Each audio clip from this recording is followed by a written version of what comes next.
अभिषेक एक देखो एक यंग लड़का, उसको तो कुछ करना पड़ेगा। जब शादी किया है, 2 बच्चे हैं, खिलाए खावाएगा कैसे?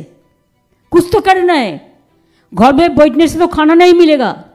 उसको एक बिजनेस था, सब प्रॉपर्टी अटैच कर दिया। मैंने कभी नहीं बोला, इसी के लिए नहीं बोला कि हमारा लड़ाई जो है इस अन्याय का खिलाफ में लड़ाई है। हमारा जो भी है आप ले लो, लेकिन आप लोकतंत्र को मत, उसका अधिकार मत छीनो। একেবারে ভাতে মেরে দিচ্ছে ইডি।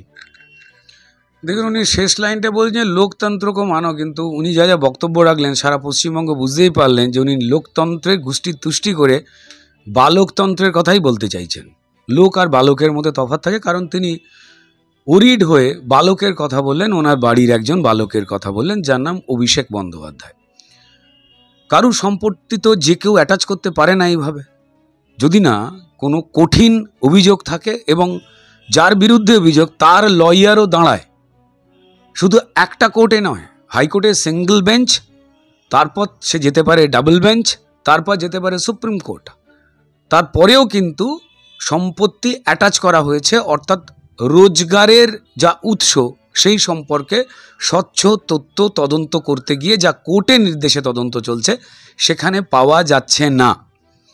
মমতা বন্দ্যোপাধ্যায় বললেন যে অভিষেক বন্দ্যোপাধ্যায় একটা ব্যবসা করতো, বিয়ে করেছে, বউ বাচ্চাকে তো খাওয়াতে হবে। ঠিকই তো, মুশকিলটা হচ্ছে যে সারা পশ্চিমবঙ্গে যে ছেলেমেয়েগুলো দিদি রাস্তায় বসে রয়েছে, যে মা বোনেদের ইজ্জত লুট হচ্ছে, তারাও তো চেঁচাচ্ছে।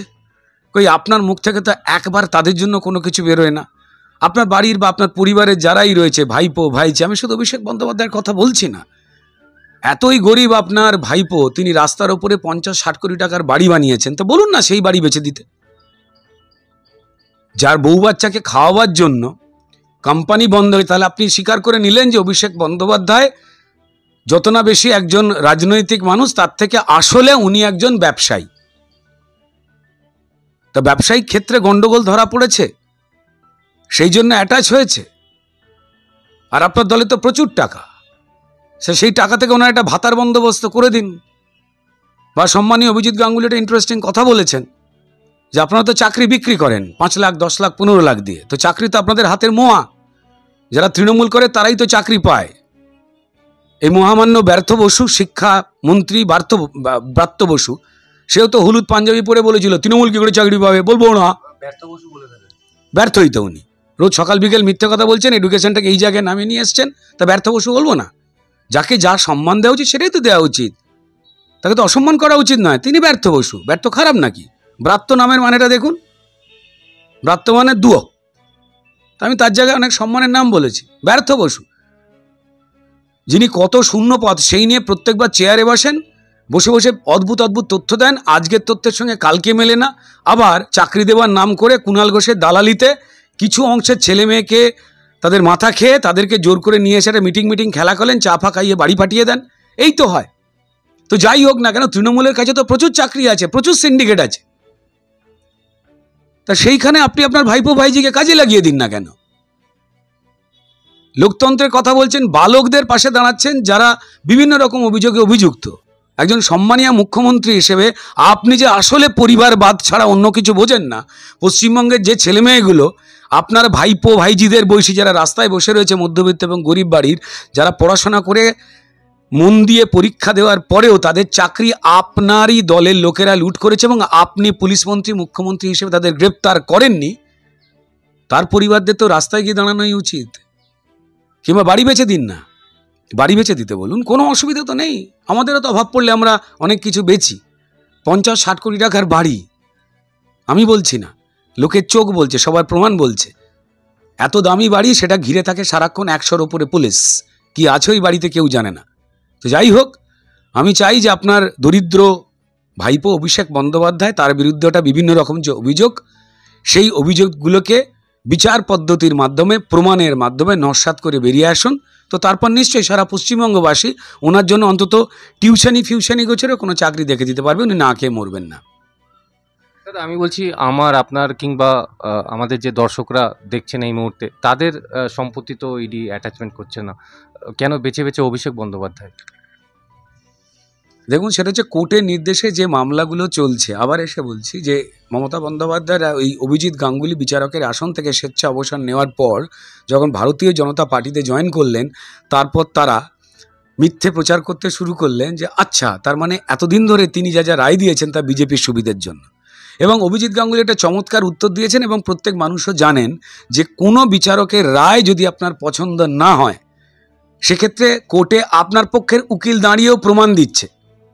কারুর বিরুদ্ধে অভিযোগ করলে হয় না, তার পক্ষেও লয়ার থাকে, সেও প্রমাণ দেয় যে এই অভিযোগ জোর করে বা এই অভিযোগ মিথ্যে। যদি কারুর পক্ষে যুক্তি নড়বড়ে হয় যিনি অভিযুক্ত, তখনই তার সম্পত্তি অ্যাটাচ হয়, এবং সম্পত্তি অ্যাটাচ, টাকা পয়সা অ্যাটাচ, অর্থাৎ তার আসলে বৈধ যা রোজগার, যা তিনি প্রমাণ দিয়েছেন এবং উল্লেখ করেছেন, তার বাইরের এই টাকার উৎস কি? PMLA act, prevention of money laundering act. সে আপনি যে কোম্পানি করুন না কেন, আপনি চাকরি করুন, বাকরি করুন, আপনার রোজগার বহির্ভূত সম্পত্তির উৎস কি? এই কারণে ভারতবর্ষের যে কোনো মানুষের বিরুদ্ধে এই আইন হতে পারে। আবার আপনি এই আইনের আওতায় পড়ে আপনি যদি অভিযুক্ত হন, আপনার পক্ষে লয়ার দাঁড়ায়। তৃণমূলের তো কোটি কোটি টাকার মনু সিংভিরা দাঁড়ায়, যাদের একদিনের ফিস প্রায় কোটি টাকার কাছাকাছি। আপনারা প্রত্যেক মুহূর্তে সেই লয়ার দাঁড় করান। তো তাহলে তারা আপনাদের বাড়ির লোকজনকে বা তৃণমূলের লোকজনকে নিরপরাধ বলতে পারছে না কেন? বিচারকরা তো নিরপেক্ষ। ধরে নিলাম আপনাদের তর্কের খাতিরে আছে অভিজিৎ বাবু দুষ্টু লোক, অভিজিৎ বাবু তৃণমূল চোর বলে দু চোখকে দেখতে পারেন, আচ্ছা ধরেই নিলাম, বায়াস ছিলেন, ধরে নিলাম তর্কের খাতিরে। তাহলে বাকি বিচারকেরা, আপনারা তারপরেও ডিভিশন বেঞ্চে গেছেন, সেই ডিভিশন বেঞ্চ যা রায় অভিজিৎ বাবুরা দিয়েছেন, শুধু তিনি একা নন, অমৃতা সিনহা থেকে শুরু করে একের পর এক, বসাক বাবু থেকে শুরু করে একের পর এক বিচারকেরা রয়েছেন, তাদের কাছেও তো আপনারা গেছেন, তারাও তো ওই একই রায় বহাল রেখে দিয়েছে। তারপর সুপ্রিম কোর্টেও আপনারা গেছেন, সেখানে গিয়ে থাপ্পড় খেয়েছেন। অর্থাৎ আপনারা কোর্টকে নিয়ে যে মিথ্যে কথা বলে যাচ্ছেন, আসলে আপনাদের বিরুদ্ধে যে ঠোস কোনো অভিযোগ রয়েছে, প্রমাণ, সেটা তো সবাই বুঝতে পারছে। কাকুর গলা যেখানে চাকরি বিক্রি কি করে হবে, টাকা কার কাছে যাবে, সেই ভয়েস যাতে না দিতে হয়, কাকুকে আপনারা পিজিতে লুকিয়ে রেখে দিয়েছিলেন, গলা খারাপ, শরীর খারাপ বলে বাচ্চাদের বেডে একটা দামড়াকে ভর্তি করেছিলেন। অবশেষে কোর্টের রায়তেই তার গলার ভয়েস টেস্ট হলো, ভয়েস টেস্ট এসেও গেছে ইডির কাছে। আপনারা চ্যালেঞ্জ করুন, আপনারা দাঁড়ান, কারণ আপনারা যা মুখে যা যা কথাবার্তা বলেন, যা যা অভিযোগ করেন, তার জন্য একবারও কোর্টে যান না, কারণ আপনারা জানেন যে কোর্টে নিরপেক্ষ বিচার হবে এবং সেখানে অবশ্যই চোরেরা ব্র্যাকেটে আপনারা হেরে যাবেন। তো যাই হোক না কেন, আপনাদের পরিবারের যে কোনো লোকজনের বিরুদ্ধে বা আপনাদের দলের যে কোনো লোকজনের বিরুদ্ধে যে অভিযোগ রয়েছে, তার নিরপেক্ষ আদালত সুপ্রিম কোর্ট অবধি কিন্তু দেখছে। তাই মিথ্যে কথা বলে শেষ মুহূর্তে আপনাদের ডুবে যাওয়ার তরিকে বাঁচাবার যে মিথ্যে চেষ্টা করছেন, তা যে মানুষ বুঝে গেছে, তা আপনাদের জনগর্জন সভার নামে যে গণফুস হয়েছে, 50%-এর ওপর জায়গা খালি, এত বড় বড় গর্জন করতে গিয়ে র্যাম্পে মডেলদের মতো একগাদা লোককে নিয়ে হাঁটলেন, অধিকাংশ রাজনৈতিক লোককে লুকিয়ে রেখে দিলেন, কাউকে দাঁড় করাবার মতো প্রার্থী পাচ্ছেন না, কারণ কারুর না কারুর নামে চুরির অভিযোগ আছে, সেই জন্যই উল্টোপাল্টা ক্যান্ডিডেট নিয়ে এসছেন। বহিরাগত তত্ত্ব দিয়ে প্রচুর মানুষকে বলতেন, আমরা কোনোদিনই বলতাম না। ভারতবর্ষের যে কোনো মানুষ, তিনি ভারতবর্ষের যে কোনো জায়গা থেকে আমাদের দেশের নিয়ম নীতি অনুযায়ী দাঁড়াতে পারেন। আপনারাই বহিরাগত তত্ত্ব তুলেছেন, মানুষকে উস্কেছিলেন মিথ্যে কথা বলে। আমার দেশের প্রধানমন্ত্রী, আমার দেশের স্বরাষ্ট্রমন্ত্রী বা আমার দেশের অন্যান্য নেতা, তাদেরকে বহিরাগত বলে মানুষকে খেপিয়েছিলেন। আর এখন নিজেদের গালে নিজেরাই থাপ্পড় মেরে গুজরাট থেকে ইউসুফ পাঠানকে নিয়ে এলেন। তিনি দাঁড়াতেই পারেন, আমাদের কোনো আপত্তি নেই, কিন্তু তিনি কি পশ্চিমবঙ্গের পরিষ্কার মাটির, পশ্চিমবঙ্গের মানুষের দুঃখ জানেন? জানেন না। তিনি জানেন যে মুর্শিদাবাদের যারা মুসলমান মানুষ রয়েছেন, তাদের জীবনযাপনের দুঃখ কি? তিনি কি জানেন যে কেন্দ্রীয় সরকার থেকে পাঠানো যে গরিবের প্রকল্পগুলো রয়েছে, যেগুলোর মধ্যে আবাস প্রকল্প আছে, যেগুলোর মধ্যে চাল ডাল রেশন আছে, যেখানে বাচ্চাদের মিড ডে মিল রয়েছে, যেখানে টয়লেটের প্রকল্প আছে, যেখানে জল জীবনের প্রকল্প আছে, কেন্দ্র সরকারের, নরেন্দ্র মোদী সরকারের সব প্রকল্প হিন্দু মুসলমান সবার জন্য, সবাই পাচ্ছে।